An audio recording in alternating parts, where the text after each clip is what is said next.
অনিন্দিতা দাশের লেখা গল্প অক্সিজেন। বরযাত্রীদের সাথে একটা খুব অনভিপ্রেত গণ্ডগোল হয়েছিল দেবযানীর বাড়ির লোকের, যার ফলস্বরূপ বরযাত্রীরা খাওয়া ছেড়ে উঠে পড়েন। নিমন্ত্রিতদের পাতে তখন সবে কড়াইশুঁটির কচুরি আর আলুর দম দেওয়া হয়েছে। দেবযানীর বাবা, জেঠু, কাকুরা হাত জোর করে বারবার অনুরোধ করতে থাকেন বরযাত্রীদের খাবার ছেড়ে না ওঠার জন্য, কিন্তু ওনারা অটল নিজেদের সিদ্ধান্তে। দেবযানী আর কৌশিকের বিয়েটা তখন সদ্য শেষ হয়েছে। দেবযানীর শ্বশুরমশাই ভাসুর তখন বিয়ের আসরে। বিয়ে শেষ হতে হতে রাত প্রায় 10:30 বেজে গেছে। শীতের রাত, বরযাত্রীদের ফিরে যাওয়ার ব্যাপার আছে, অনেকটা পথ, তাই তারা খেতে বসে গিয়েছিলেন। কিন্তু খেতে বসার পরে দেবযানীর মামাতো ভাইয়ের একটা রসিকতা নিয়ে বরযাত্রীদের মধ্যে অসন্তোষটা শুরু হয়, এবং যার ফলস্বরূপ গণ্ডগোল ও খাবার পরিত্যাগ। দেবযানীর মামাতো ভাইটি প্রায় কাঁদো কাঁদো হয়ে বরযাত্রীদের কাছে ক্ষমা প্রার্থী হয়। দেবযানীর বাবা, জেঠু, মামাদের মুখে অত্যন্ত বিমর্ষতার ছাপ। ঘটনাটা শুনে দেবযানীর শ্বশুরমশাই ভীষণ বিরক্ত হয়ে দেবযানীর বাবাকে কিছু একটা বলবার উদ্যোগ করতেই কৌশিকের দাদা মানে দেবযানীর ভাসুর কৃষ্ণেন্দু গোটা পরিস্থিতি সামাল দিতে এগিয়ে যান। বরযাত্রীদেরকে বোঝান যে বিয়েবাড়িতে এমন ইয়ার্কি ফাজলামও চলতেই পারে, তার জেদ টেনে খাওয়া ছেড়ে উঠে পড়াটা অত্যন্ত অসভ্যতা। শেষমেশ বরযাত্রীরা আবার খেতে বসেন এবং কৃষ্ণেন্দুর ব্যবস্থাপনায় নির্বিঘ্নে মিটে যায় সব কিছু। ভেতর বাড়িতে তখন মেয়ে মহলে সবাই দেবযানীর ভাসুর কৃষ্ণেন্দুর প্রশংসায় পঞ্চমুখ। এতক্ষণ ধরে বর বাবাজি মানে দেবযানীর বর কৌশিক এইসব শুনে টুনে অত্যন্ত বিরক্তিতে মুখ হাঁড়ি করে বসেছিল। কৃষ্ণেন্দু এসে তাড়াতাড়ি সদ্য বিয়ে হওয়া ভাই কৌশিক এবং ভাইয়ের বউ দেবযানীকে 2 গ্লাস শরবত জোগাড় করে এনে খেতে দেন। কি যে একটা ভরসা ছিল কৃষ্ণেন্দুর চোখে মুখে। বয়সে কৌশিকের থেকে মাত্র 3 বছরের বড় হলে কি হবে, কৃষ্ণেন্দু চিরকালই অনেক বেশি পরিণত মানসিকতার ছেলে। কৌশিকও দাদার উপর সব ব্যাপারে প্রচণ্ড নির্ভরশীল। সদ্য মেয়ে কৃতির জন্ম দিয়ে কৃষ্ণেন্দুর স্ত্রী অনিতা আসতে পারেনি। হাজারো ব্যস্ততার মধ্যেও কৃষ্ণেন্দু ক্যামেরায় বিয়ে বাড়ির সমস্ত ছবি পরিপাটি করে তুলে রাখছিল।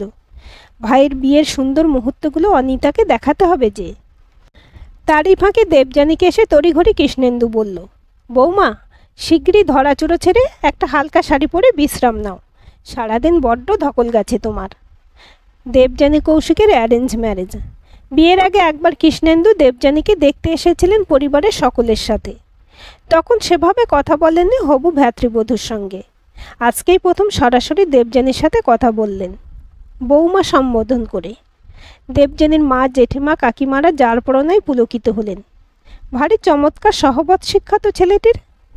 জামাইয়ের থেকে মাত্র বছর 3 বড় হবে, কিন্তু ভাইয়ের বউকে এত সুন্দর করে বৌমা সম্বোধন করে ডাকছে যে মনে হচ্ছে কৃষ্ণেন্দু দেবযানীর ভাসুর নয়, শ্বশুর মশাই। কেমন অভিভাবক সুলভ বাবার মতো আন্তরিকতায় আভাস রয়েছে কৃষ্ণেন্দুর কণ্ঠস্বরে। দেবযানী ভারী ভরসা পেল। খুব আন্তরিকভাবে ভাসুরকে দাদা বলে সম্বোধন করতে শুরু করলো দেবযানী। বিয়ের পরের দিন মেয়ে বিদায়ের সময় দেবযানীর বাবা যখন খুব কাঁদছিলেন একমাত্র সন্তানকে জড়িয়ে ধরে, সে সময় তার হাত দুটো ধরে ভীষণ ভরসার একটা আলতো চাপ দিয়েছিলেন কৃষ্ণেন্দু। সেই আলতো স্পর্শের মধ্যে ছিল একটা অব্যক্ত প্রতিশ্রুতি, যেন শপথ করেছিলেন কৃষ্ণেন্দু, ভয় পাবেন না, আমি আছি। আমার স্নেহ, সাহচর্য আর ভরসা দিয়ে আপনার মেয়েকে আমাদের বাড়িতে আমরা আপনাদের মতন করেই যত্নে রাখার চেষ্টা করব। আজ থেকে দেবযানী শুধু আমার ভাইয়ের বউ নয়, আমার ছোট বোন, আমার কন্যা সম। দেবযানীর বিয়ের পরে কেটে গেছে 12টি বছর, দীর্ঘ 1 যুগ। শ্বশুরবাড়িতে প্রথম দিন থেকে একদম বাবার মতো করে যে মানুষটি আগলে রেখেছে দেবযানীকে, সে ওর ভাসুর কৃষ্ণেন্দু। বাড়িতে ছোট ছেলে বলে দেবযানীর বর কৌশিক চিরকালই একটু বেশি আদুরে, অভিমানী মেজাজি। অফিসে যাওয়ার ব্যস্ততার সময় হাতের কাছে প্রয়োজনীয় জিনিসগুলো ঠিকঠাক না পেলে চিৎকার করে বাড়ি মাথায় করে তোলে কৌশিক। দেবযানী হয়তো তখন অফিস টাইমের ভাত রাঁধতে ভীষণ ব্যস্ত রান্নাঘরে। কৌশিকের প্রয়োজনীয় জিনিসগুলো সুন্দর করে বিছানার উপরে গুছিয়ে রেখেও এসেছে। তা সত্ত্বেও কৌশিক দেবযানীর উপর চোটপাট করতে ছাড়ে না। নিজে যে সামনের জিনিসটা দেখেও দেখতে পাচ্ছে না, সেটা বোঝার মতো সূক্ষ্ম বোধই নেই যে কৌশিকের। ব্যাপারগুলো চরমে পৌঁছালো যখন দেবযানী একটা স্কুলে চাকরি পেল। কৌশিকের বাবা মা এবং কৌশিকের নিজের অত্যন্ত আপত্তি ছিল দেবযানী চাকরি করতে বেরোনোর ব্যাপারে। কৌশিকের মা তো বলেই ফেললেন, ব্যাগ ঝুলিয়ে ড্যাং ড্যাং করে মাস্টারি করতে চলে যাবে তুমি। তাহলে আমার কৌশিক যখন অফিসে যাবে তখন তার হাতের কাছে সব কিছু গুছিয়ে দেবে কে? সারাদিন ছাত্র ঠেঙিয়ে এসে তুমি নিশ্চয়ই ক্লান্তির দোহাই দিয়ে ঘরে শুয়ে থাকবে ছোট বৌমা। তাহলে রাতের খাবার দাবার গরম করবে কে? বড় বৌমার তো কোলে ছোট্ট বাচ্চা, তাও সে সকালেরটা ভালোই সামলায়। তার পক্ষে তো দিনরাত সবসময় সংসারের সবটুকু সামলানো সম্ভব নয়। শ্বশুর শাশুড়ির আপত্তি এবং সর্বোপরি কৌশিকের বেঁকে বসা দেখে দেবযানী খুব হতোদ্যম হয়ে পড়েছিল। মুশকিল আসান হয়ে এগিয়ে এসেছিল ভাসুর কৃষ্ণেন্দু। বাবা মাকে বলেছিলেন, বৌমা নিজের যোগ্যতায় একটা চাকরি জোগাড় করেছে। তোমাদের দুই ছেলে যখন চাকরি পেয়েছিল তখন তো তোমাদের আনন্দ ধরে রাখার জায়গা ছিল না। তাহলে আজ দেবযানী চাকরি পাওয়াতে তোমাদের এরকম বিশ্রী আচরণ কেন? দেবযানী তো এই বাড়িরই সদস্য, ওর সাথে তাহলে তোমরা এরকম পরপর আচরণ করছো কেন? বাবা মা নিজের আশৈশবের অস্তিত্ব ছেড়ে আমাদের বাড়িতে বৌমা এসেছে সারা জীবনের জন্য। তার সাফল্যে আমাদের সবাইকে এগিয়ে গিয়ে আনন্দ করতে হবে। দরকার হলে আমরা একজন রান্নার লোক রাখবো, যে আমাদের সবাইকে অফিস টাইমে ভাত রেঁধে বেড়ে দেবে, রাতে এসে রাতের রান্নাটা করে দিয়ে যাবে। তোমাদের ওই রান্নার লোকের হাতে খাবো না এবং এগুলো করার জন্য বৌমাকে বাড়িতে আটকে রাখবো গোছের মানসিকতা পাল্টাতেই হবে। বৌমাকে চাকরি করতে না দেওয়ার ব্যাপারটা কিছুতেই চলবে না। কৃষ্ণেন্দুর হম্বিতম্বিতে পাশ হয়ে গিয়েছিল দেবযানীর বাড়ি থেকে বেরিয়ে স্কুলে চাকরি করতে যাওয়া। তারপর থেকে এই সংসারে এসেছে অনেক রকম বদল। দেবযানীর শ্বশুর শাশুড়ি বয়সের ভারে অনেকটাই কমজোরি হয়ে পড়েছেন। কৌশিকের মেজাজ এবং চোটপাট করার প্রবণতা আরও বেড়েছে দেবযানীর উপর।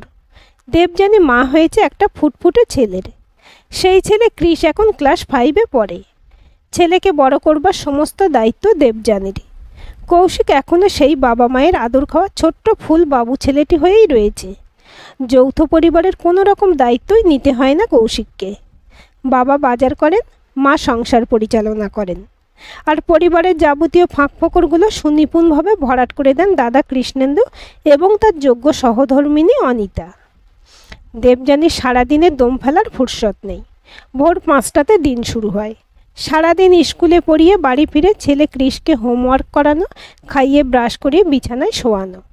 দেবযানী নিজে শুতে যেতে যেতে রাত 12টা বেজে যায়। একদিন বিছানায় শুয়ে সারাদিনের এত পরিশ্রমের পরেও ঘুম আসে না দেবযানীর। কৌশিকের ব্যবহারটা দিন দিন এত অসহনীয় হয়ে উঠছে। কৃষ বড় হচ্ছে, আর 5টা বাচ্চার মতো ওও চায় ছুটির দিনে বাবা মায়ের সাথে কোথাও বেড়াতে যেতে, বাবার কাছে বসে একটু পড়াশোনা করতে, ক্রিকেট খেলতে একসাথে। কিন্তু কৌশিকের সংসারের প্রতি, ছেলে বউয়ের প্রতি ঔদাসীন্য সীমাহীন। এর কারণটা যে ঠিক কী উপলব্ধি করে উঠতে পারছে না দেবযানী কিছুতেই। আজকাল কৌশিক পাড়ার ক্লাব নিয়ে ভীষণ মেতে থাকে। ক্লাবের পুজো, রক্তদান শিবির কিংবা ক্যারাম প্রতিযোগিতা সবেতেই কৌশিকের রমরমা উজ্জ্বল উপস্থিতি। বাইরের মানুষজনের কাছে কৌশিকদার কোনো তুলনা নেই, কিন্তু সেই মানুষটাই বাড়িতে এলে কেমন আমূল বদল হয়ে যায় তার। দেবযানীর শ্বশুর শাশুড়ির মতে কৌশিককে ঘরে বেঁধে রাখার ক্ষমতা দেবযানীর নেই, বিশেষত চাকরিটা করতে গিয়ে। বাইরে এতটা বেশি সময় দেয় দেবযানী যে ঘর আর বর কোনোটাই সামলে উঠতে পারে না ও। প্রতি রবিবার যখন দেবযানীর বড় যা অনিতা আর ভাসুর কৃষ্ণেন্দু ওনাদের মেয়ে কৃতিকে নিয়ে কাছে পিঠে কোথাও ঘুরতে যান, তখন ভাসুরের জোড়াজুড়িতে ছেলেকে নিয়ে দেবযানীরও যেতে হয় ওনাদের সাথে। এত খারাপ লাগে দেবযানীর, মনে হয় ওরা মা ছেলে অনিতা, কৃষ্ণেন্দু আর কৃতির প্রাইভেট স্পেসে কেমন ঢুকে পড়ছে। যদিও যা ভাসুর কখনোই কোনো রকমভাবে দেবযানী বা কৃষ যে ওদের তিনজনের মধ্যে অবাঞ্ছিত সেটা মনে করার না, কিন্তু দেবযানী মরমে মরে থাকে। কখনো হয়তো দেবযানী একটু জেদ করেই বলে যে কৃষ আর ও যাবে না ভাসুরদের সাথে। কিন্তু কৃষ্ণেন্দু যখনই, কেন বৌমা আমাদের উপরে রাগ করেছো তুমি, যাবে না কেন বলে, এবং যা অনিতা কৃষকে বেড়াতে যাবার জন্য তৈরি করাতে বসে যায়, তখন দেবযানীরও যে আর কিচ্ছুটি করার থাকে না। ভাসুর কৃষ্ণেন্দুর হাসির মধ্যে, আন্তরিকতার মধ্যে এমন একটা স্নেহের ছায়া থাকে যে দেবযানীর চোখে জল চলে আসে। মনে হয় নিজের বাবাকে যেন দেখতে পাচ্ছে দেবযানী। কৌশিক কখনোই যায় না ওদের সাথে। বুকের ভেতরটা কি অসম্ভব হাহাকারে ভরে যায় দেবযানীর। দিনের পর দিন কৌশিকের উদাসীন অবহেলা অসম্ভব আত্মগ্লানিতে ভরিয়ে রাখে দেবযানীর সমস্ত অন্তরাত্মাকে। বাবা মায়ের একমাত্র সন্তান দেবযানী। স্কুল ফেরত মাঝে মাঝে ও বাড়িতে গিয়ে বাজারহাট করে দিয়ে আসে। বছরে 2-1 দিন খুব বিশেষ কোনো অনুষ্ঠান ছাড়া কৌশিক শ্বশুরবাড়িতে যায় না। দেবযানীর বাবা বা মা ফোন করলেও কোনো রকমের দায় সারা গোছের হুঁ হাঁ বলে ফোন রেখে দেয় কৌশিক। এমন অসম্মানিত দম বন্ধ করা দাম্পত্য সম্পর্কে নিজেকে আর বেঁধে রাখতে ইচ্ছে করে না দেবযানীর। ছেলে কৃষ ও তার বাবা কৌশিকের কাছ থেকে এতটাই নিষ্পৃহ ব্যবহার পায় যে বাবার থেকে দূরে সরিয়ে নিয়ে গেলে কৃষ একেবারেই খারাপ যে থাকবে না সেটা বুঝতে পারে দেবযানী। কিন্তু কৃষ ও যা জেমি মানে কৃষ্ণেন্দু আর অনিতাকে অসম্ভব ভালোবাসে। কৃতি কৃষের ভীষণ প্রিয় দিভাই। এদেরকে ছেড়ে অন্য কোথাও গিয়ে থাকতে কৃষের যে অসম্ভব মন খারাপ হবে সেটা খুব ভালোই বোঝে দেবযানী। এর জন্যই দাঁতে দাঁত চেপে অনেকগুলো বছর লড়াই করেছে ও। কিন্তু কৌশিককে সহ্য করা যাচ্ছে না। সিদ্ধান্ত এবার একটা নিতেই হবে দেবযানীকে। শ্বশুরবাড়ির মানুষদের সাথে কৃষের আরও চলে যাবার ব্যাপারে সরাসরি কথা বলাই মনস্থ করল দেবযানী। কিন্তু কোথাও যেন আবার একটা অসম্ভব সংকোচ কাজ করছে দেবযানীর মনে। ভাসুর যা ভারী কষ্ট পাবেন দেবযানী চলে যাবার সিদ্ধান্তে। কী যে করবে দেবযানী। রোববার আর অন্যান্য ছুটির দিনে রান্নাবান্নাটা বেশ ভালোই জম্পেশ করে হয় দেবযানীর শ্বশুরবাড়িতে। সারা সপ্তাহ সবাই একসাথে বসে খেতে পারেন না। ছুটির দিনে তাই পারিবারিক আমেজে আড্ডা দিয়ে দুপুরের খাওয়াটা খুব ভালোভাবেই সারা হয়। রোববার দুপুরবেলা খাবার টেবিলে বসে দেবযানীর ভাসুর কৃষ্ণেন্দু হঠাৎই ঘোষণা করলেন, এভাবে আর পারা যাচ্ছে না, আমরা দুই ভাই হাঁড়ি আলাদা করব। কৌশিকের আলাদা হাঁড়ি হবে সামনের মাস থেকে। কৌশিক খুব তৃপ্তি করে পাঁঠার মাংসের রগরগে ঝোলটা দিয়ে ভাত মেখে খাচ্ছিল। দাদার কথাটা শুনে বিস্ময়ে হতবাক হয়ে গেল। দেবযানী পরিবেশন করছিল। ওর হাত চলকে অনেকটা ডাল টেবিলে পড়ে গেল। কি কথা বললেন ভাসুর এটা? দেবযানীদের আলাদা করে দেবেন উনি? বুক মুচড়ে কান্না এলো দেবযানীর। শ্বশুরবাড়ি থেকে চলে যাবার দিন তাহলে সত্যিই চলে এলো ওর? শ্বশুরমশাই আর শাশুড়িমাও হতবাক। কৃষ্ণেন্দুর মতো বিচক্ষণ ঠান্ডা মাথার ছেলে যে হঠাৎ এমন হটকারীর মতন আলাদা হওয়ার কথা ঘোষণা করে বসবে তা তাদের কল্পনার অতীত। শাশুড়িমা প্রচণ্ড উত্তেজিত হয়ে দেবযানীকে বকতে শুরু করলেন। ছোট ছেলেকে কিছু বলার সাহস নেই, অতএব ছোট বৌমাকেই আচ্ছা তালে জ্ঞান দিতে শুরু করলেন। তাদের সোনার সংসার এমন ব্যাগ ঝুলে স্কুলে পড়াতে যাওয়া মাস্টারিনী বৌমার কল্যাণে কেমন ভেঙে গেল এ কথাটা ইনিয়ে বিনিয়ে বলতে শুরু করলেন। ওনার যুক্তিগুলো হলো, দেবযানী সংসারে বেশি সময় দেয় না, অনিতাকেই সবটা সামলাতে হয়। দেবযানীর মতো এমন গা বাঁচিয়ে চলা মনোভাব নিয়ে একান্নবর্তী পরিবারে থাকা যায় না। বাবা মায়ের একমাত্র মেয়ে বলে দেবযানীর খুব গর্ব। স্বামী কৌশিককেও মোটে পাত্তা দেয় না, ইত্যাদি ইত্যাদি। শ্বশুরমশাই অত্যন্ত সপ্রতিভভাবে বললেন, এবার হাড়ে মজ্জায় বুঝতে পারবে দেবযানী, আমাদের সংসারে ভাঙন ধরিয়ে তুমি নিজেও কি ভালো থাকবে ভেবেছ? এতদিন আমার বড় ছেলে কৃষ্ণেন্দুর জন্য সংসারটা কেমন গড়গড়িয়ে চলেছে সেটা টের পেতে না। এইবার দেখব কিভাবে তুমি সব কিছু সামলে স্কুলে চাকরি করতে যেতে পারো। কৃষ্ণেন্দু বলল, বৌমার কোনো অসুবিধা হবে না বাবা। বৌমা আর কৃষ আমাদের সাথে থাকবে, তুমি মা আর ভাই আলাদা হয়ে যাবে। বড় ছেলের কথাগুলো শুনে বাবা মা হাসবেন না কাঁদবেন ঠিক বুঝে উঠতে পারলেন না। ছেলেটার কি মাথা খারাপ হয়ে গেল? কৌশিককে আলাদা করে দিচ্ছে তার বাবা মায়ের সাথে, আর কৌশিকের বউ ছেলে ওদের সাথে থাকবে।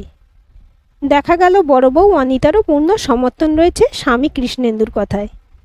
কৌশিক চিৎকার করে বলে উঠল, নিজের বাবা মা ভাইকে আলাদা করে দিয়ে তুমি দেবযানীর পক্ষ নিচ্ছ দাদা?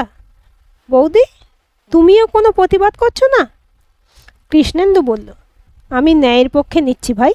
দিনের পর দিন ধরে তুই যে অসভ্যতাগুলো করছিস তোর বউ আর ছেলের সাথে, সেই সমস্ত বদমাইশিগুলো তীব্র প্রতিবাদ করছি আমি। আর বাবা মাকেও তোর সাথেই থাকতে হবে, কারণ তোর সমস্ত অসভ্যতাকে তারা চিরকাল পূর্ণ সমর্থন দিয়ে এসেছেন। নিজের ছেলে আর বউয়ের প্রতি এক ফোঁটা কর্তব্যও করিস না তুই, অথচ বাবা মা তোকে কিছু বলার বদলে সবসময় দেবযানীর পিছনে পড়ে রয়েছেন। কৃষ সারাক্ষণ কেমন কালো মুখ করে ঘুরে বেড়ায় জানিস? ওরও তো ইচ্ছে করে আর পাঁচজন স্বাভাবিক বাবার মতন তুই ওকে সময় দিস, ওকে ডেকে নিয়ে একটু পড়তে বসাস, ওকে নিয়ে একটু ঘুরতে যাস। এই কাজগুলোর কোনোটাই কি তুই করিস ভাই? একই সময় তুই আর আমি অফিসে বেরোই, তোর বৌদি বাড়ি থাকে, বাড়িটা সামলায় খুব সুন্দর করে, তবুও ওকে কিন্তু আমি কোনো দিন ব্যতিব্যস্ত করি না আমার অফিসে যাওয়ার সময়। অথচ তুই বিয়ের পর দিন থেকেই ভেবে নিয়েছিলি বিয়ে করে বউ নয় একটা কাজের লোক নিয়ে এসেছিস বাড়িতে, যে তোর সমস্ত ব্যক্তিগত কাজগুলো নিখুঁতভাবে করে দেবে। অথচ পরিবর্তে তাকে তুই এতটুকু মনোযোগ, সময়, ভালোবাসা কিছুই দিবি না। আর তোর এই সমস্ত অসভ্যতাগুলোকে চিরকাল ইন্ধন জুগিয়ে এসেছেন বাবা মা। তাই সংসারটা আমাদের আলাদা হয়ে যাচ্ছে যখন, তখন অসভ্য ছেলের সাথেই বাবা মাকে থাকতে হবে। আর বুঝতে হবে, একটা দায়িত্বজ্ঞানহীন ছেলের সঙ্গে থাকলে পদে পদে ওনাদের কত রকম অসুবিধার মোকাবিলা করতে হবে। দেবযানীর শ্বশুর শাশুড়ি প্রায় একসাথে অসহায়ের মতো চিৎকার করে বললেন, বড় খোকা, আমাদেরকে তুই আলাদা করে দিস না বাবা। ছোট খোকার সাথে থাকলে আমরা শেষ হয়ে যাব। ওর কোনো দায়িত্ব নেই, সারা দিন গায়ে হাওয়া লাগিয়ে ঘুরে বেড়াচ্ছে। এমন ছেলের সঙ্গে থাকলে আমাদের হাড় মাস ভাজা ভাজা হয়ে যাবে। কৌশিকের মুখটা কেমন ভেঙে চুরে ঝুলে পড়ল যেন। দাদা এভাবে ওকে আলাদা করে দিলে ও যে একেবারেই একলা হয়ে যাবে, তা বেশ বুঝতে পারল ও। দেবযানীর দিকে রাগি রাগি চোখে তাকাতেই কৃষ্ণেন্দু বলল, দরকার হলে বৌমা তোকে ডিভোর্স দেবে ভাই। ওর নিজের পায়ের তলার মাটিটা যথেষ্ট শক্ত। আর মানসিকভাবে তোর নিষ্প্রিয় উদাসীনতা সহ্য করতে করতে এতগুলো বছর কাটিয়ে ওর আর কোনোভাবেই তোকে দরকার নেই। দরকার হলে আমি নিজে দাঁড়িয়ে থেকে বৌমা আর তোর ডিভোর্সটা করিয়ে দেব। ওর বাবা মায়ের কাছে অনেক বড় মুখ করে বলে এসেছিলাম, সারা জীবন আমি বৌমার পাশে থাকব। তাই আমাকে আমার দেওয়া কথাটা রক্ষা করতেই হবে। তোর মতো একটা অপদার্থ অসভ্য স্বামী বৌমার ডিজার্ভ করে না। দরকার হলে বৌমার আবার বিয়ে দেব আমি। কৃষ্ণেন্দুর বাবা মা বড় ছেলের কথা শুনে কানে হাত দিলেন।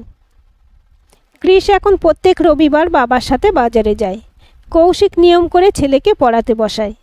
কৃতির বড় ক্লাস হয়ে গেছে বলে কৃষ্ণেন্দু, অনিতা আর ফি রবিবার কৌশিক, দেবযানী কৃষের সাথে বেড়াতে যান না। কৌশিক নিয়ম করে বউ ছেলেকে নিয়ে বেড়াতেও যায়।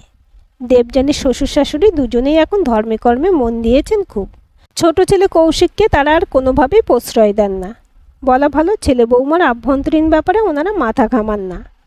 বাবা মারা যাওয়ার পরে কৃষ্ণেন্দু আর অনিতার ব্যবস্থাপনায় দেবযানী ওর মাকে নিয়ে এসেছে নিজের শ্বশুর বাড়িতে। দেবযানীর মা ফোনে নিজের আত্মীয় স্বজনদের বলেন, অনেক পুণ্য করে অমন দেবতার মতন ভাসুর ঠাকুর পেয়েছে আমার মেয়ে। সেই বিয়ের দিন থেকে বৌমা বলে ডেকেছিল দেবযানীকে, সেই মর্যাদা আজও দিয়ে চলেছে ছেলেটা ভাইয়ের বউকে। প্রত্যেক সংসারে কৃষ্ণেন্দুর মতো এমন একজন বিচক্ষণ ভালো মানুষ ভাসুর ঠাকুর থাকলে সে সংসারে বৌমাদের আর কোনো অসুবিধাই থাকবে না। কৃষ্ণেন্দু অবশ্য এসব প্রশংসা গায়ে মাখে না। দেবযানীর মা কিছু বলতে গেলে হেসে উড়িয়ে দিয়ে বলেন, মাসিমা, আমিও যে একটি মেয়ের বাবা, দেবযানীও যে ওর বাবা মায়ের মানে আপনাদের অত্যন্ত আদরের সন্তান। আমার নিজের মেয়ের সঙ্গে কেউ অন্যায় করলে আমি কি কোনো রকম প্রতিবাদ করতাম না? আমার নিজের ভাই, বাবা বা মা বলে কি তারা কোনো দোষ করতে পারেন না? সত্যি কৃষ্ণেন্দু খাঁটি, দায়িত্বশীল, অপরিসীম স্নেহ আর মরমী মনের আনুকূল্যে দেবযানী আর কৃষের জীবনটা এলোমেলো হতে গিয়েও হলো না। প্রত্যেক সংসারেই এরকম জীবনদায়ী অক্সিজেনের মতন একজন কৃষ্ণেন্দুর বড় প্রয়োজন।